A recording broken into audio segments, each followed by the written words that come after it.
All right. Well, I guess I'll kick everything off. I'm Megan Stanfill. I'm the executive director of the Alliance for Historic Wyoming.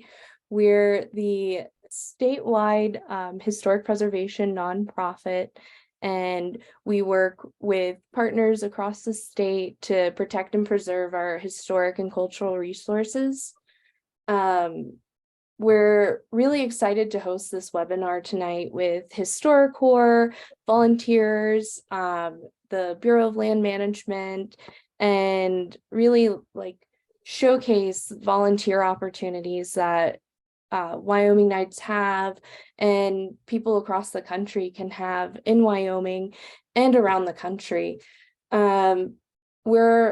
We're also grateful to the Wyoming Humanities Council for sponsoring this webinar, as well as a tour that we're hosting in June at the Limley Mill, which is one of the major projects that brought this webinar together. So we really want to thank them for being able to put this on, bring it all together.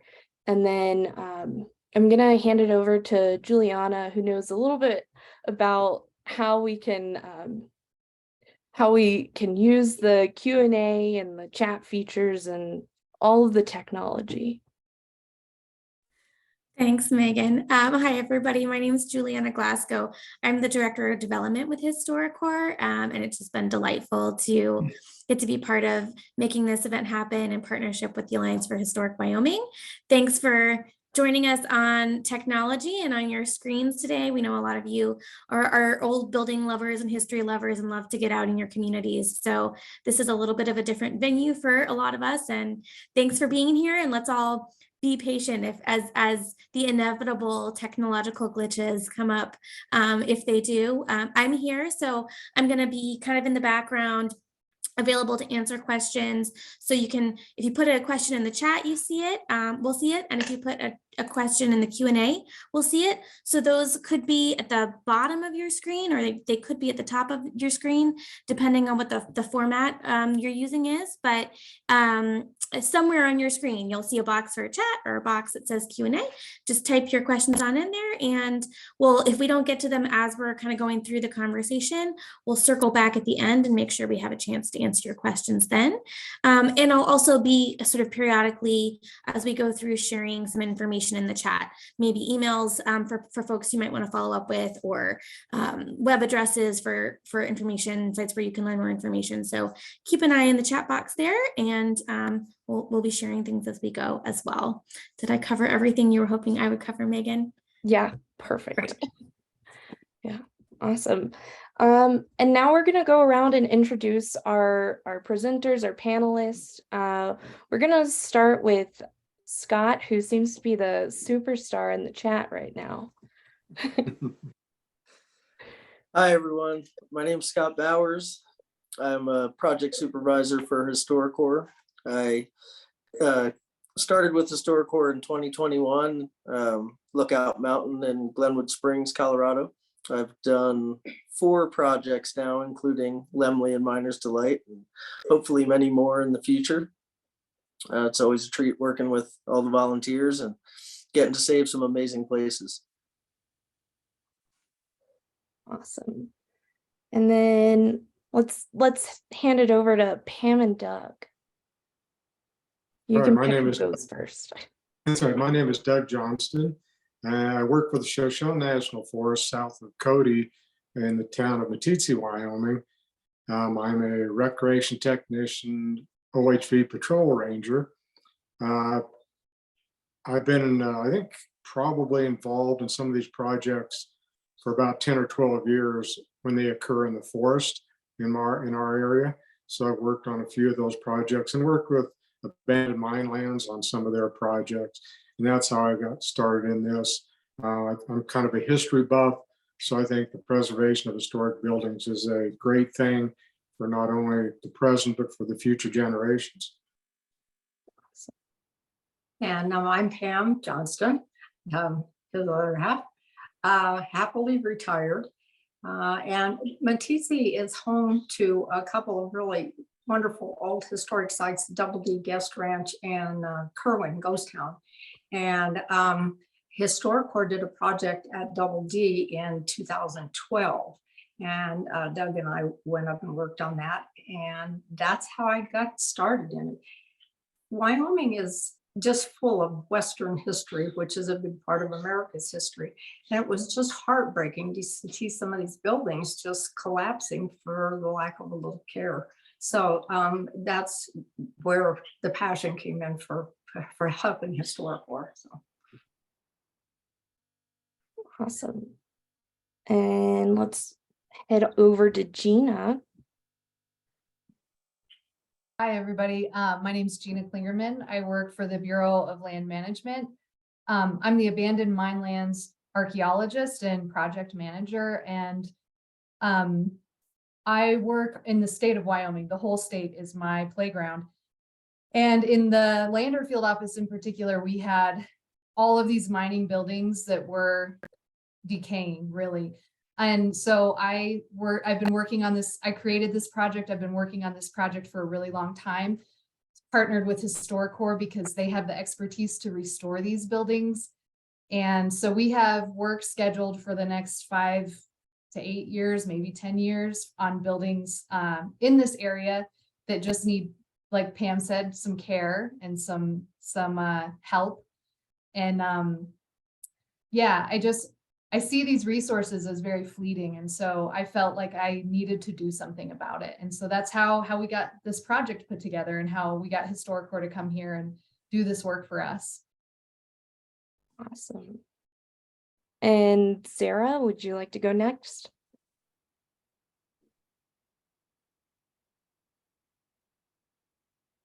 Sure. How is my audio coming through? It's a little off. Yes, no. I need to do the video. All right, let me, now that my face, I'm gonna turn the video off. Perfect. Is this better for people? Yeah. Okay. Since I'm with HistoriCorps, I've been in many roles. Started as a volunteer. I've been a crew leader. I'm currently a project supervisor. I've also been a regional program manager, and I'm doing time with HistoriCorps now because I absolutely love it. I'm addicted, and yeah, I'm doing preservation work, and I worked quite a bit in Wyoming, and I also do Colorado and Arizona are my primary states. Fantastic. Well, the last person we have is Jason, and I'm gonna let him introduce himself and then tell us a little bit about HistoriCorps and some projects in Wyoming. Yeah. Megan, is there any way I can be able to share screen? Yes. Okay. So while we're setting that up, I'll do the brief. So I'm Jason Whitehead. I'm the executive director for HistoriCorps, and I'm actually based out east. So last summer, thanks to the project that was put together by Gina and Scott out there, I had an opportunity to go out to Wyoming for the first time and was just blown away. So I'll kind of just leave that statement out there. Let's see. All right, let me see if I can pull that screen up. And you can see that okay? Yep. Oops. Yeah. Can the attendees see it? How do I move this thing? I don't want that. All right, so everybody can see that good. Do you see the bar? No, it's gone now. Okay.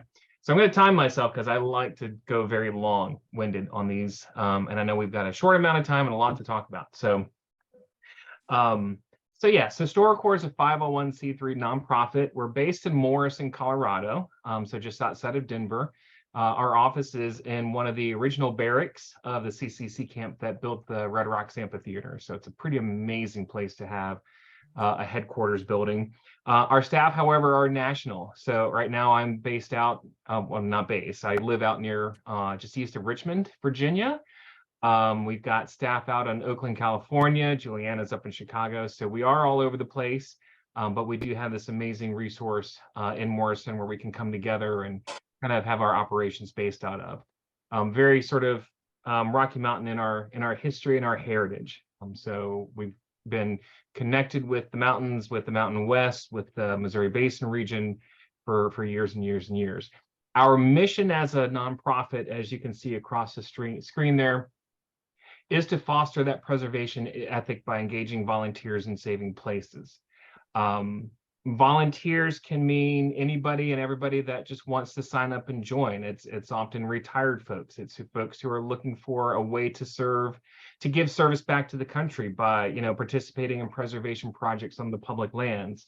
It could be youth who are engaged in AmeriCorps and Preservation Corps, job building, training kind of activities. And the historic places are sort of key to that training, in that they are the laboratory and the classroom that we have the pleasure to save, while also training those generations of stewards to come. I do like to point out that a lot of the photos here, this is a pretty important photograph that we're going to start off right in our first slide. This is the Anderson Lodge up in the Shoshone National Forest. This is we do a lot of work with the National Forest, and this is a project that we hope to be coming back to this year, next year, and perhaps for the next couple of years. Don't worry, Gina. I got plenty of work going your way too. We are a national organization, so across the United States, there are, you know, obviously just thousands of historic cultural resources, public lands, National Park Service, Forest Service, state parks, county, local municipalities, private nonprofits. We all know there's more historic and cultural and important places out there that any one person can save by themselves. And that's why having this incredible army of volunteers ready and willing to go to these places and do the work that's needed is inspiring, no matter how many times I think about it and read the stories and see the photographs of people out on those projects.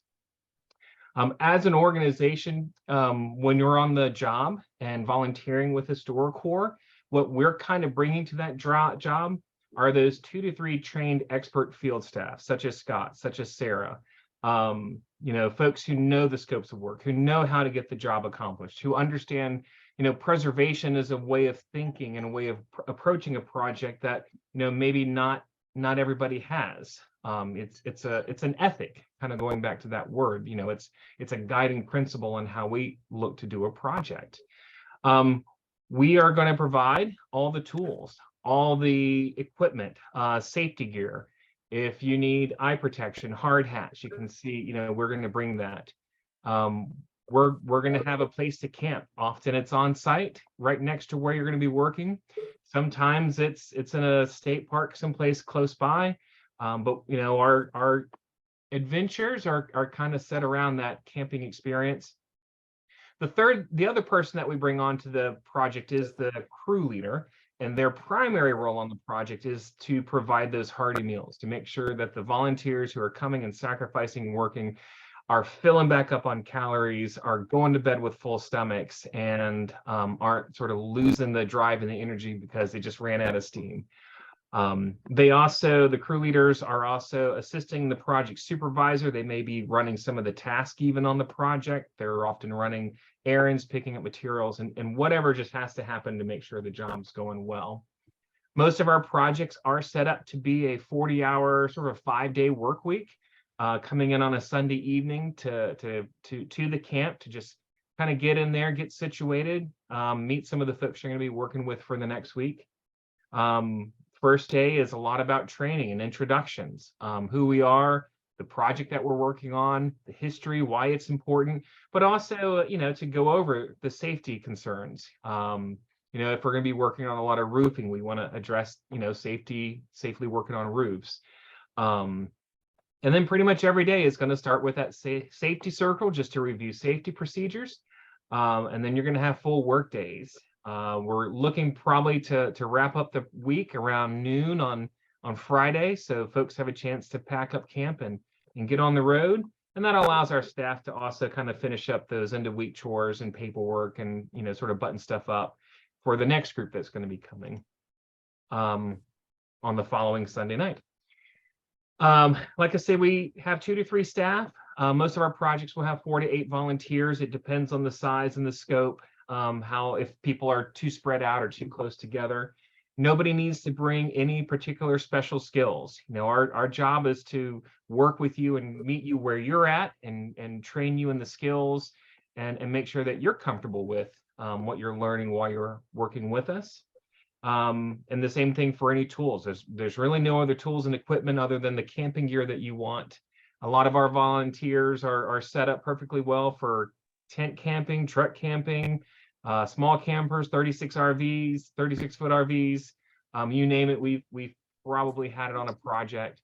Depending on space limitations, maybe not every project would be able to cover that, but yeah. So we work nationally, we work in every region of the forest with the BLM, with national parks. And last year, the work that we did at Limley Mill and Miners Delight was just a wonderful, special project that it's so inspiring to think of, because it was a project that we tried to get on our schedule and Gina's schedule for a couple of years. And of course, the first year it got shut down with the pandemic, and we had to postpone it. And the second year, we had a staff member who turned sick, and we just kind of, we couldn't pull off in 2021. So we kind of put all of our eggs in this basket in 2022 and really made the full court press on it, and could not have been more pleased with the work that we were able to get done there, which Scott and Sarah and everybody else will go into more detail on. So I'll come back and sort of tour before I'm done, and before we're done, I just want to brief on some upcoming other projects in Wyoming to be on the lookout on our schedule for this year. So I'll hand it back to Megan. And I'll stop sharing my screen.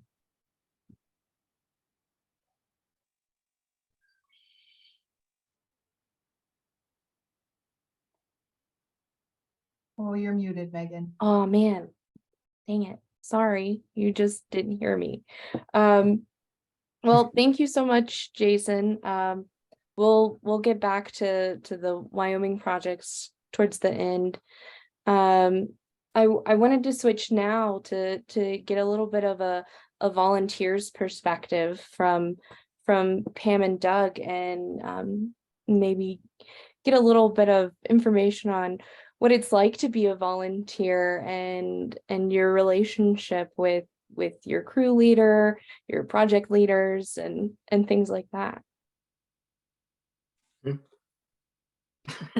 I'll let Pam go first.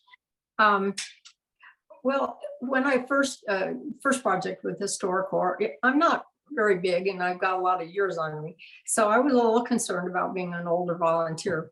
It didn't make any difference. They found a place for me to be helpful. And it was just such an awesome sense of a little community that came together to do something really good. And so that part is very enduring. And also, for me, it was a great deal of learning. How do you tear a building down from the inside, holding it up, and then put new insides into it? It's just an amazing thing to watch. And I felt really empowered to do things that I hadn't done before, and learned a lot about all of it and how to do power tools and stuff. And I'll tell you, our experience with the cooks and the chiefs were just awesome. They were just like a little family. In fact, we keep in touch with a lot of them, and I'm really looking forward to being back there again this year.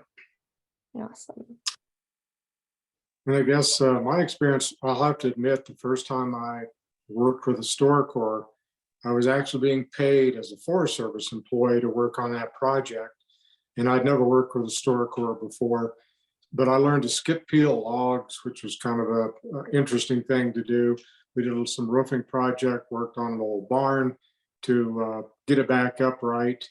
And it was really, in spite of the fact I was being paid and there was a lot of volunteers there, it was really a rewarding experience to do.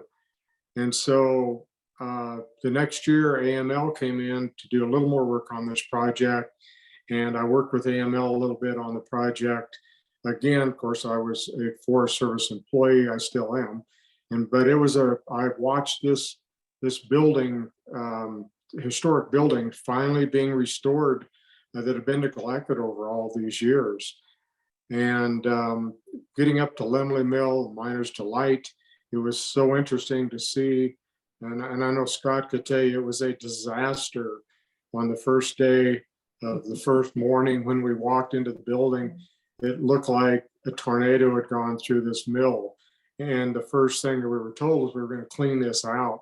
So over a period of time during the summer, we watched this project go from what looked like a disaster into a restored historic building.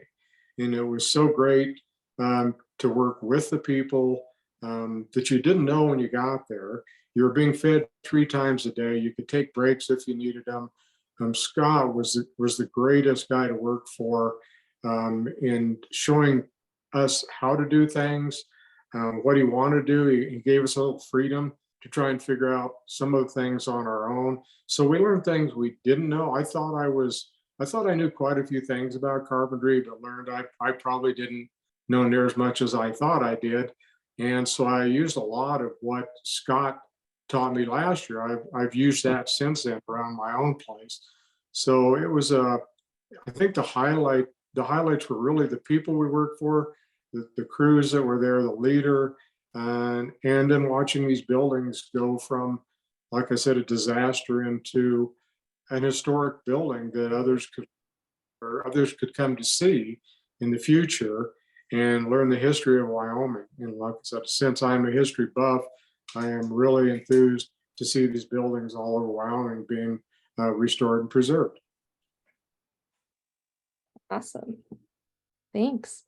I think my next question is what would you tell someone who's looking to volunteer with HistoriCorps? What advice would you give them? I think it's like a camping experience with a bunch of friends that you are working on a project that everyone will be very happy with when your week is done. I think everybody will be extremely satisfied with that week as far as the work goes, the camaraderie with the crews and the other people who have volunteered. And yes, it is a working vacation. And I will have to tell you that I spent 1 month of my vacation last year working on those projects over there. And I occasionally had people ask me why I would take a month of vacation to work on a project. And I'm one of those guys who is not much of a vacation person. When I'm on vacation, I tend to like to work. So for me, it was an ideal project, an ideal way to take a vacation. Awesome. And I guess what I would tell people is, if you think you have any interest in it, try it. It is just the most amazing experience. And you just feel proud of yourself and what you've done. You'll work hard as you want to work, and sleep really well, and you get fed really well. And there's a lot of time in the evening to sit around and chat with people and learn why they're doing what they're doing and who they are. And it's just a really heartwarming experience. Awesome. Great. Well, since Scott has been just the talk of the town tonight, I wanna get some perspective from you on what it's like to lead these groups and projects and how the volunteers make an impact. To start off, I don't generally fashion myself a people person. But when faced with these groups of volunteers that come out on their time to put their efforts and their energies into working on projects that don't belong to them, we're all doing the good work to save historic places for our generation, for future generations, and people pour their hearts into it. There was a joke at Lemley every morning that there's always more digging to do. And people just, they work so so well. And it's so fulfilling to have people that ask the questions of why are we doing what we're doing and how are we doing, and getting to put tools into people's hands and share those skills of my love of carpentry. I always have had a love of carpentry, and I'm through HistoriCorps learning I have a love of teaching too. And it's really satisfying to empower somebody. One of my volunteers last session during her second week, not last session at Lemley, during her second week, she related that she had always wanted to use a circular saw, but she had always been terrified of one. And we pretty much made that end that day. I walked her completely through how a saw works, what goes right, what goes wrong, how do you do this well, how do you do this, what do you do if it goes wrong? And by the end on that Friday, I could tell her I needed such and such a board at such and such a length, and she'd go over to the sawhorses and square one end and measure out the length and cut it to length and bring it back, and just totally competent with it. And empowering people that way who maybe didn't think they could do those sort of things, it's really fulfilling. And HistoriCorps' model with the crew leader who provisions the trip and does the cooking and it's really you're well taken care of, both I think as a volunteer and as staff. It's just it's pretty amazing how everyone comes together to do things that a lot of people starting out their day might not have thought that they could do. Monday morning, when you start with a brand new group of volunteers and you're trying to feel out where everybody's at and what skills they have and what they may have done in a previous life or what they are able to do, and then finishing out that week and seeing what people have done and gotten out of their comfort zones and learned some things. And we had a lot of fun doing it. I think I speak for everybody. I mean, we had a blast out there, and it's pretty awesome.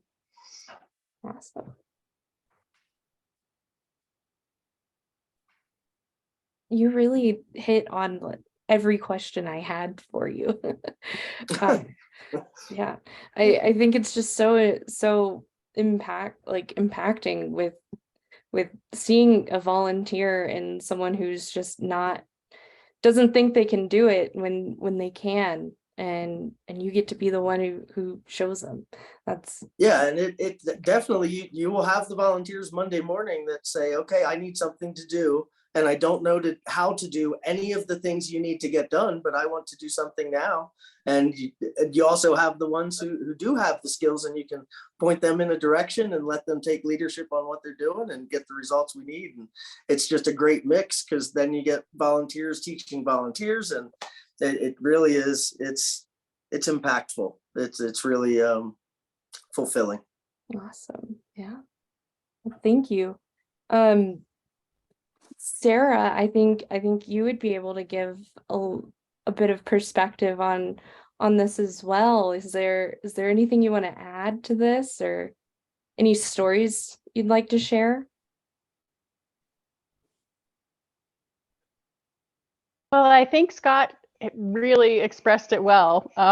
I'm reticent to speak after he did. However, one of the things that I would say for myself in leading projects is the shared learning experience. I don't have all the answers. I know the guidelines of historic preservation, but there are volunteers with 50 years of experience who, like Scott was saying, teach other volunteers, who will teach me, who will teach our crew leaders. There will be people who've never touched a tool, but they're just very perceptive. And they're like, why exactly are you doing that way? Is there potentially, if we use this leverage or that, is there potentially an easier, better way to do it? Absolutely love the shared knowledge, the shared learning experience with people. One other thing that really stands out for me is the community. I can't remember if it was Juliana or who, I think it might have been Pam who mentioned that there's a very tight-knit community within HistoriCorps. And in fact, one of my first projects as a crew leader 5 seasons ago, I believe, a really nice couple, they were in Pagosa Springs at the time. Apparently now they live in Flagstaff. And she texted me the other day and was like, I saw you were leading a project in Flagstaff. Please come to our house, and would love to cook you dinner, and you can shower at our place. And so this is the first text in 5 years that from these people, but it's a very tight-knit community. and it's fantastic and very welcoming as well. If you're new to it, and if there are 5 people who know each other on the project already, you are included immediately. So be ready to talk or not talk, and just listen if you're not a talker. Yeah, awesome. You know, Sarah, you hit on something that I missed, and that was that I learned as much or more than the volunteers did during my time there. And you're right, the learning goes both ways. And you do have those volunteers. I'm going to call out Larry, one of the volunteers. He had the greatest ideas how to get something done, but he never forced them on us. He would always ask it as a question. Well, what if we did it this way? And it was like Yep. the light bulb would go off in my head, like, Larry, that is brilliant. And he would always just pose it so innocently. What if we did it this way? And so the learning definitely is in both directions, and it's awesome. Well, I guess my next question is what is your favorite project that you've worked on in Wyoming, Sarah?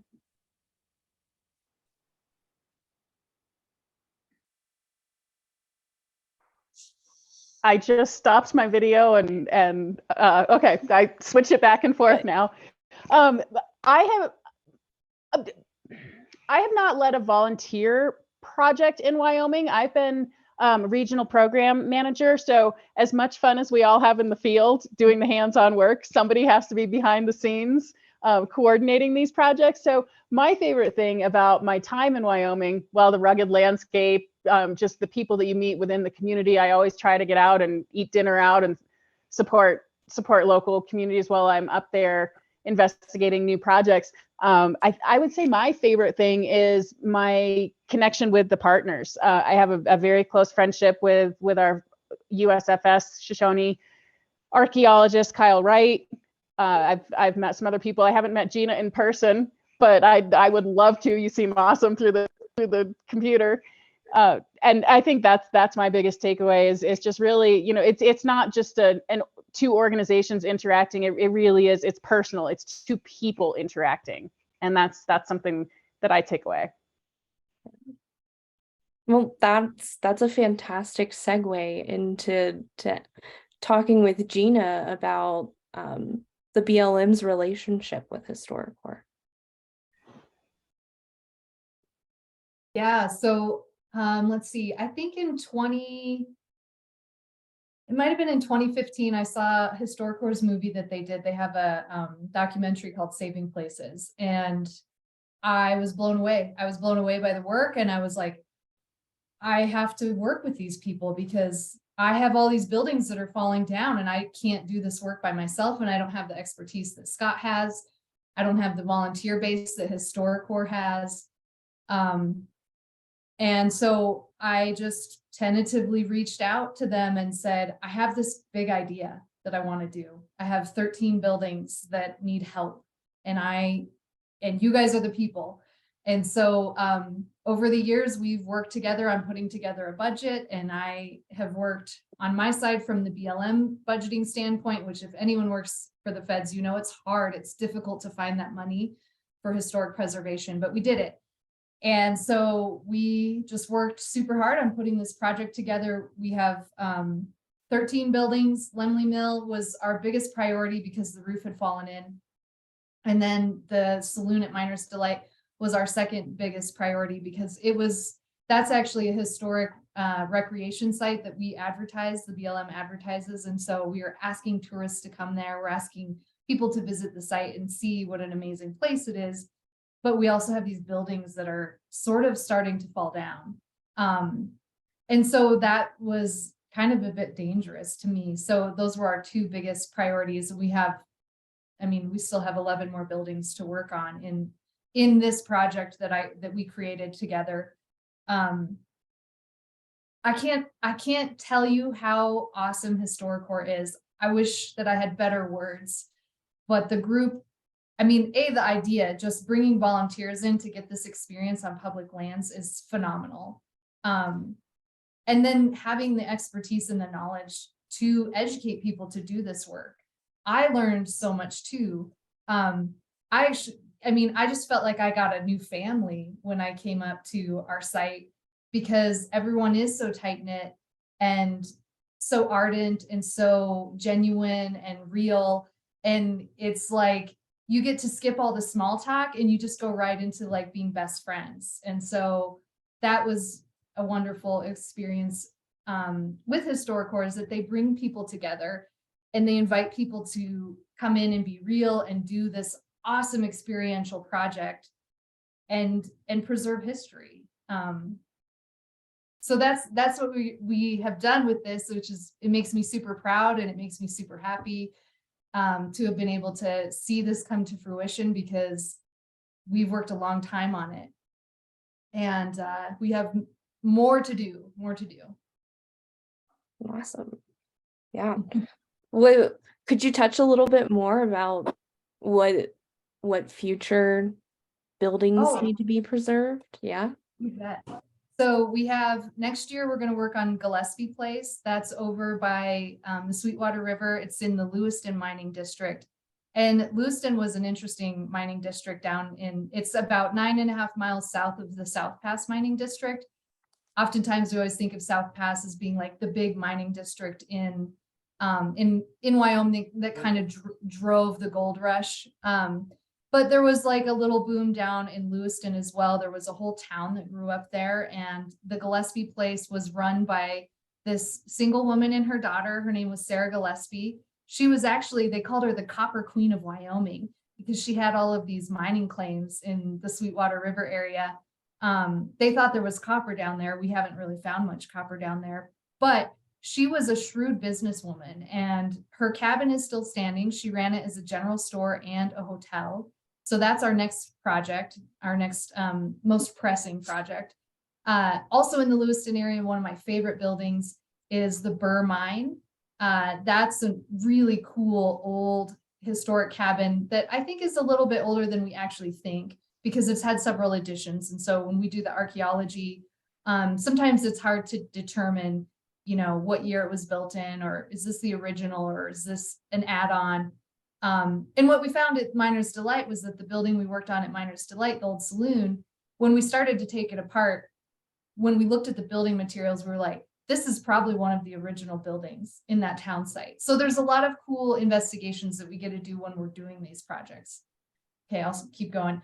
We have another one of my favorite buildings is the B&H mine. It's a shaft house, and that one's over in the outside of South Pass City, up on this really high windy ridge, beautiful views of the Oregon Buttes. I love that place so much. If I had a miner's heart, that's where I would be mining. I love that building. And then we have the Bar Mine, which is also in the South Pass area, that has 3 or 4 cabins that's on our list. I'm doing this by memory, so I think we're going to work on the manager's house at the Duncan mine. Part of the Duncan is on private, but part of the manager's house is on BLM. So we want to fix that up. We have a couple other buildings at Miner's Delight that need re-roofed or some sill logs replaced.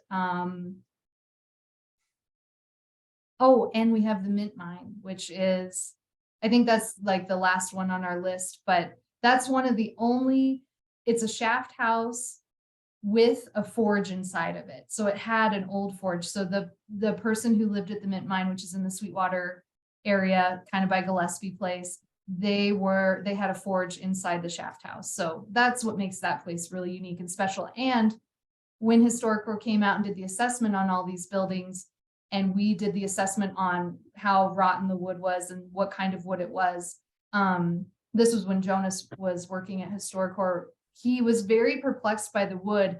And what we found out was that we think those trees were cottonwood trees that were hauled from the Sweetwater River all the way up onto the top of the plains over there. So that's a really interesting building too.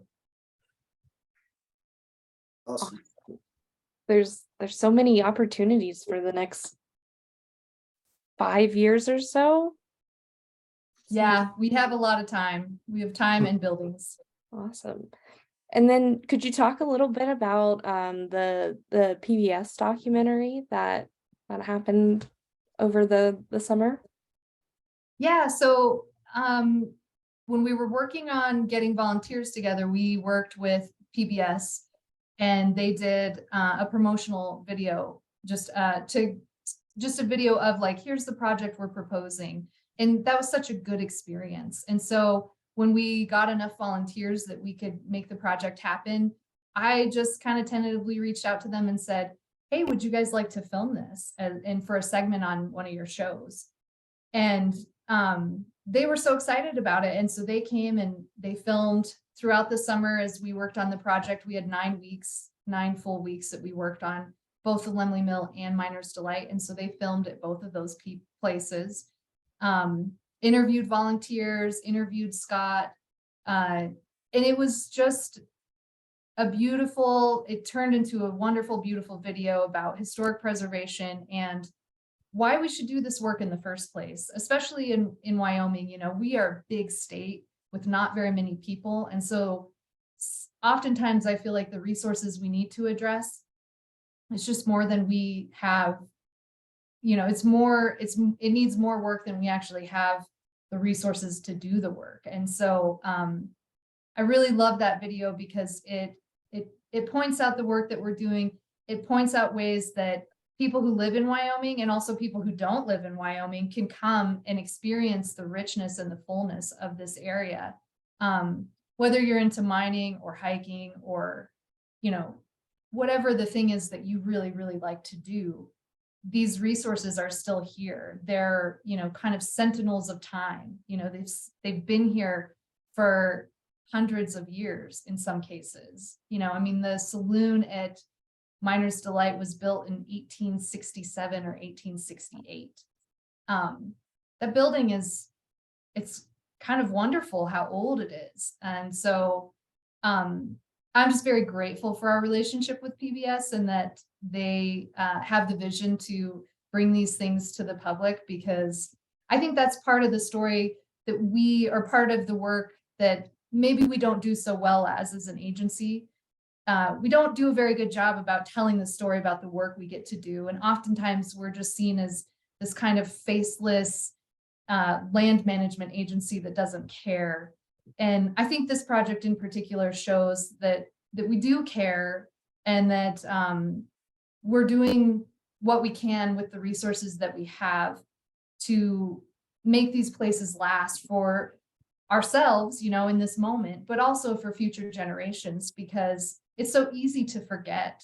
And I think that's the point where I want to say too, like we also partner with you guys, the Alliance for Historic Wyoming, and you guys have been pivotal in helping me think about interpretation of this resource for the future and how we're going to showcase the work that we've done, but also showcase the story behind the place, because that's what we are as human beings. We're stories. You know, each of us has a story and each of us creates a story with our lives, and we fade, we disappear, but sometimes, you know, our things don't. The buildings, the archaeology, the things that we carried through our lives stay behind. So I love that PBS was just that they had the vision and they had the equipment and the wonderful people to do the film and tell the story. Yeah, that's absolutely correct. And I think Juliana just put the link to the video in the chat, and we'll also share the link to that after when we do a follow-up. So if you haven't seen it already, it's definitely worth the watch.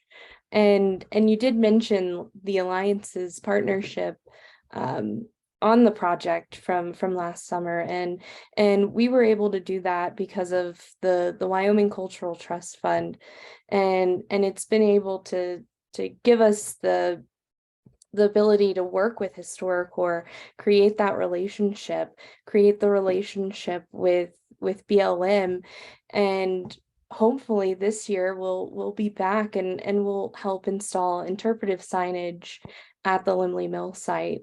So yeah, it's such a wonderful project, and I'm really excited to be able to share in this with both HistoriCorps, BLM, and volunteers as well.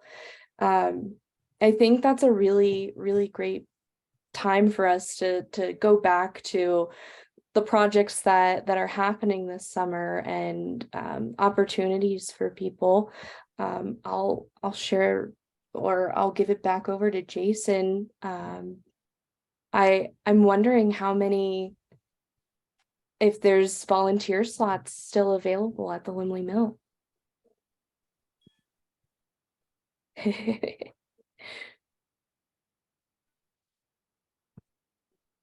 Okay, sorry, I was having mouse troubles of all things. Oh.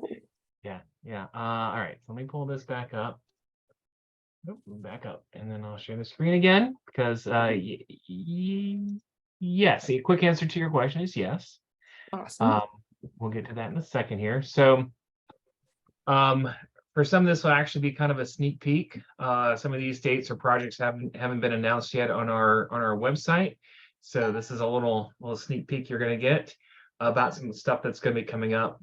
And we'll start with the Crandall Ranger Station. This is up in the Shoshone National Forest. You can see this will be happening next month. Registration for this project is open. This is our second year.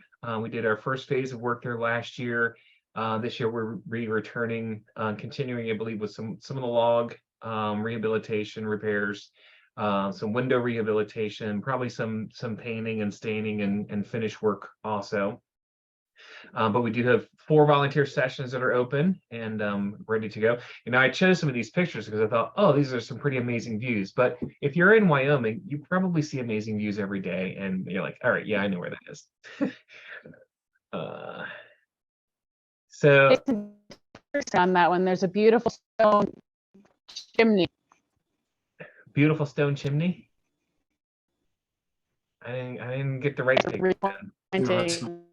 I guess you have to volunteer to go see the chimney. Another project. So we are doing actually several projects in the Shoshone this year, and actually setting up for more projects even next year. The Anderson Lodge, which was the photo I had at the very beginning, is also a project. See, this is what happens when Sarah enjoys working with archaeologists and folks with particular forests, is we get all of these other really cool projects coming up on the schedule in the forest. So again, here we'll be doing some siding work, some paint work, some rehabilitation of the cab, the interior. These July dates, I don't believe Clay Butte is open yet for registration. So you'll have to keep your eyes out for that. Again, that'll be coming up in July, and it should be opening up very soon if it has not been opened up already. I did want to sneak this one in there because even though it's not in Wyoming, it's like really, really close to Wyoming, at the Red Mountain Open Space. So this is in Larimer County, Colorado, coming up this fall. So a couple of weeks in September and a couple of weeks of October. I believe this one is open up for registration. We worked at this spot in 2021, thinking. And we'll be returning. There will be a lot of paint and finish work on the barn, some siding work as well, I believe. So this is, I think they're the Red Mountain, the Larimer County it's just Larimer County that operates the Red Mountain Open Space. Is also trying to get some, particular swag for volunteers who come out to this project, probably a special t-shirt and also park passes that will allow some access there. And yeah, we'll be returning out to Limley Mill, Miner's Delight. I believe we're also going to see if there was anything that could be done at Gillespie, at least even just to stabilize it and save it for the upcoming winter. So those are 5 sessions, the 24th, well, late July, and then through August. So if those slots, if they're not open yet, they will be opening up pretty soon. And so this is just what we're doing. Like I said, we work nationwide. We'll do about 50 preservation projects across the country. And, we've got 4 or 5 of our projects taking place in Wyoming this year.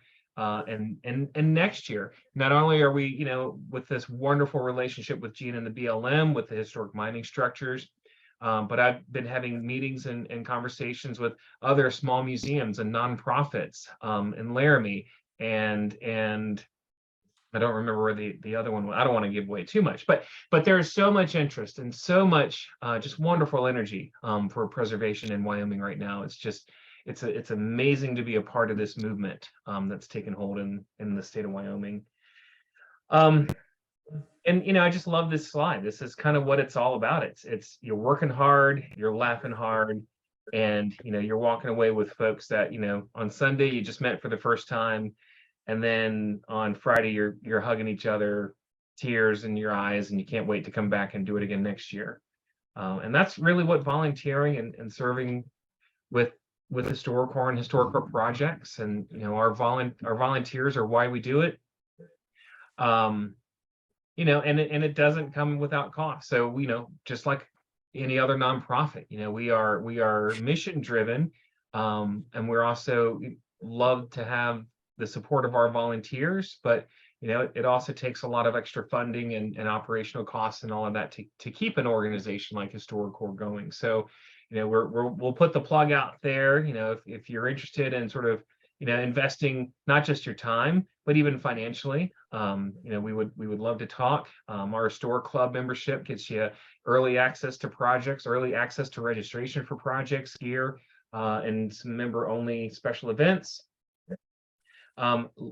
Just want to sort of bring this picture at the end, sort of connecting the past with the present. The volunteers who are joining and serving and being a part of the history of these buildings, they literally become part of the history and the story of that structure, and having that connection to the work that was done in the 30s and the 40s, or in the case of Miners Delight in the late 1860s, right after the American Civil War, and you have this amazing stuff going on. It just, we're proud to be part of this story, and we're proud that we get to share it with our volunteers and such. So if you have any information, or if you want more information, you can contact me. We also have Kyle Ward, who's our workforce manager. He would be the primary contact for folks looking to volunteer and wanting to learn more about what opportunities are out there.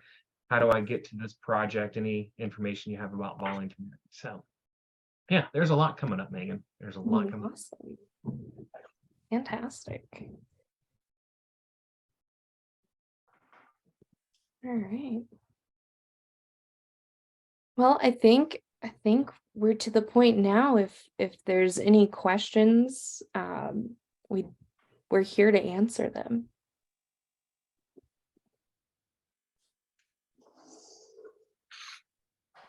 While you're all thinking about your questions, Scott, I don't know if you saw that John had a question for you, very specific question for you in the chat about whether or not Bobby will be at Miners Delight this July. Oh, gotcha. I haven't seen that one. I believe Bobby Joe is scheduled to be back. Yes, I believe Bobby Joe is. I can't recall what sessions he signed up for, but I believe he is signed up for a couple of sessions.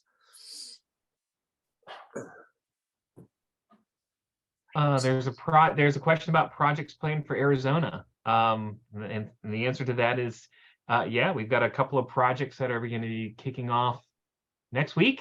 Well, one at Walnut Canyon, is it a national monument, I believe, historic site right outside of Flagstaff, so a couple of weeks there.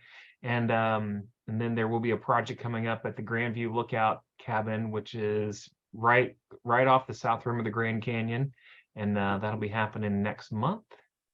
And we're still working with some partners about some projects maybe later on this fall coming back down to Arizona towards the end of our season. So yeah, definitely some stuff going on in Arizona for sure.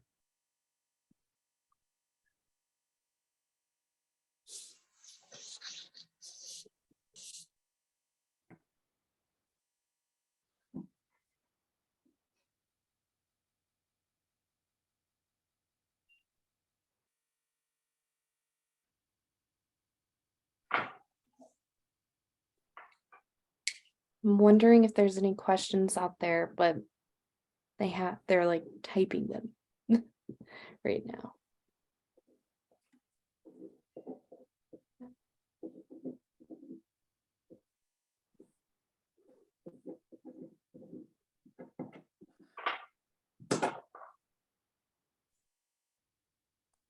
Anybody on the panel have any questions or any sort of thoughts that you feel like you'd like to circle back? So something you forgot to say that you want to circle back to while you have a minute?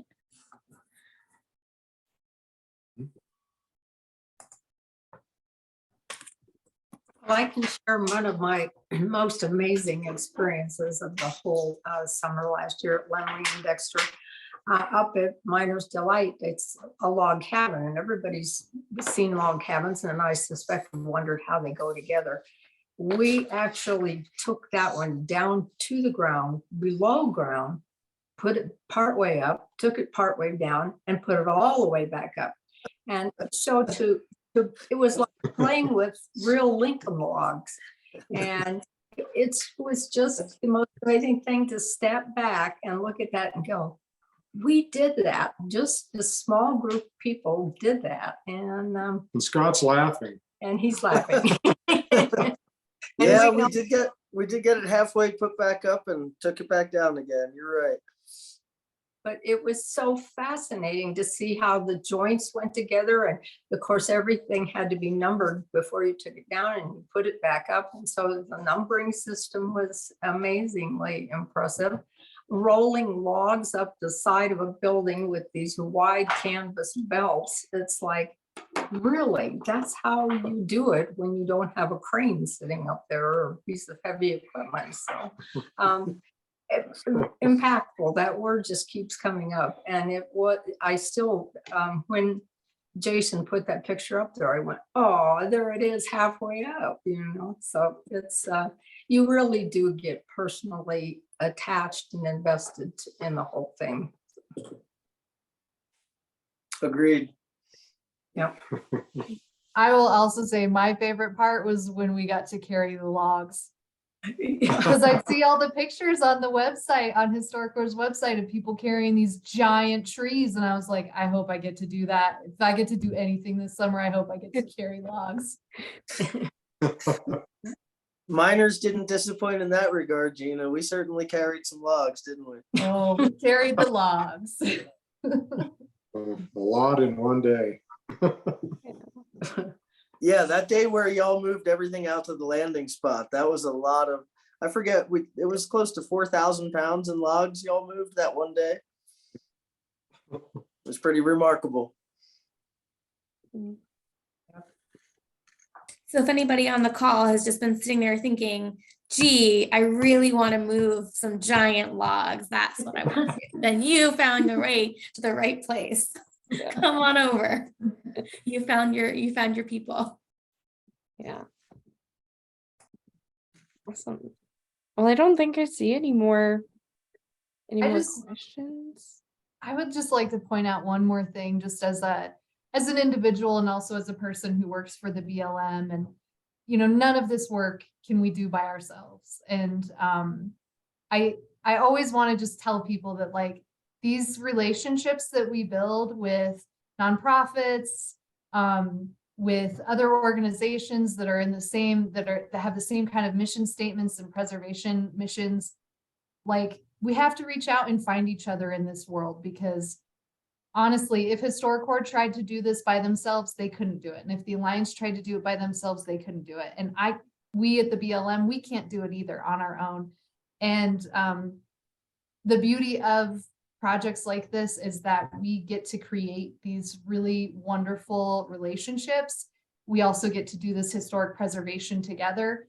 And this is something that will last, just like Lemley Mill and Miner's Delight. These relationships will last. And I think that might be what I'm most proud of in this project, is that I feel like we are working together. And, there's that saying, no man is an island, or, I'll change it to no human is an island. But we aren't. We can't do things alone. We can't do things in isolation. We have to come together to do them. And this just shows that. So.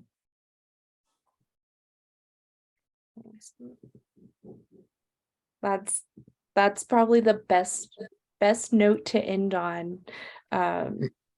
If anyone needs more information, the Alliance's website is definitely a place that will connect you to HistoriCorps' website. We have partners all across the state. And I'd also like to remind everyone that May is Historic Preservation Month. And there's a calendar of events. There's a map of events happening across the state, and communities across the country are also celebrating. So it's definitely an opportunity right now to get in touch with historic preservation and get involved. I'd also like to thank our presenters, our panelists for bringing their perspectives and insight to the projects happening here in Wyoming. And I'd also like to thank Wyoming Humanities again for allowing us to be able to host this webinar and make it available to everyone. Yeah, so if there's anything else out there, we are good to go.